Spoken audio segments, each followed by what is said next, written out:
Welcome to Kenton's videos. Enjoy the video. You need the data source and the pivot file open. Once confirmed, activate the pivot table by clicking any cell inside it. Make sure your source is an Excel table or named range so refresh works reliably. Now go to the pivot table Analyze or Options tab. This gives you the controls you need. Before refreshing, optionally save a backup copy.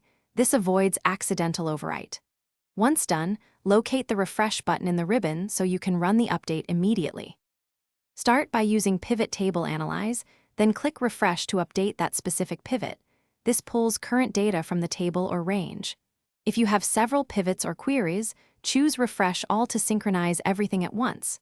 Make sure to inspect Pivot Table options Right Arrow Data. Toggle Background Refresh if you want the UI responsive during long updates. Also enable Preserve Cell Formatting to avoid layout shifts. Once these settings are correct, run the refresh again and watch the pivot recalculate. After the refresh completes, validate the pivot. Confirm row and column totals, slicer selections, and expected record counts match the source. If the source structure changed, new columns or moved data, update the table range or replay the Power Query steps to reshape data properly.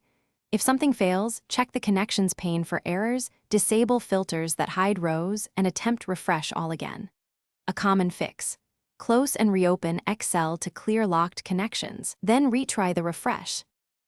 Thanks for watching. Consider subscribing if we helped you.